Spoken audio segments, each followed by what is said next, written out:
So முதலாவதாக நம்ம பார்க்க போகிற திட்டம் வந்து சிஎம் அரைஸ். சிஎம் அரைஸ்னா வந்து முதலமைச்சரின் ஆதி திராவிட மற்றும் பழங்குடியினர் சமூக பொருளாதார மேம்பாட்டிற்கான தொழில் முனைவு திட்டம். இந்த இதில் ஸ்கீமில் பார்த்தீங்க குறிக்கோள் என்ன அப்படின்னு கேட்டிங்கன்னா, ஆதி திராவிட மற்றும் பழங்குடியின மக்களின் பொருளாதார மேம்பாட்டு திட்டத்தினை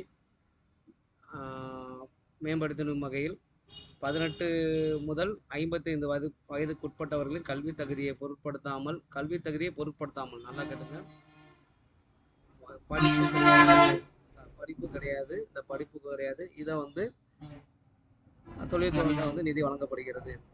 இதற்கு வந்து திட்டத்தில் தனிநபர்கள் நீங்கள் வந்து தொழில் பண்ணிக்கலாம், அல்லது சுய உதவி குழுக்கள் மூலம் வந்து குழுக்கள் இருவரும் பயன்பெறலாம். சுய குழுக்கள், ஸோ தனிநபர் சுய குழுக்கள் இவங்களும் வந்து பயன்பெறலாம்னு சொல்லி போட்டிருக்காங்க.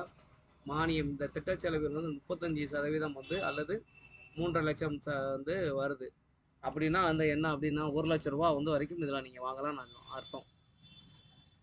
தொகை முன் விடுவிப்பு நல்லா கேளுங்க, இந்த லைன் பார்த்தீங்க அப்படின்னா முன் விடுவிப்பு, இதுதான் முக்கியமான பாயிண்ட்டு. முன் விடுவிப்பு தொகை மானியமாக வழங்கப்படுகிறது. இதை தான் வந்து பண்ணோம். இதுக்கு யார் விண்ணப்பிக்கலாம் அப்படின்னு கேட்டிங்கன்னா, விண்ணப்பதாரர் பட்டியலினத்தை சேர்ந்தவராக இருக்க வேண்டும். ஆண்டு வருமானம் 3 லட்சம் வரைக்கும் இருக்க வேண்டும், மிகாமல் இருக்க வேண்டும். விண்ணப்பதாரர் 18 வயது முதல் 50 உட்பட்டவராக வந்து இருக்க வேண்டும். விண்ணப்பதாரர் குடும்ப உறுப்பினர்கள் தமிழக அரசு திட்டங்களில் எந்த மானியமும் பெற்றிருக்கக்கூடாது. இதுதான் வந்து நிபந்தனை. இந்த நிபந்தனை பண்ணலாம். அதுக்கடுத்து வந்து தகுதி, இதுதான் தகுதி. நிபந்தனை வந்து திட்டத்தின் வந்து கீழ் உருவாக்கப்படும் சொத்துக்களை இருந்து உருவாக்கி பதிவு செய்யப்படும். இதுதான் இந்த திட்டம். இந்த திட்டத்தை நீங்கள் பயன்படுத்திக்கலாம்.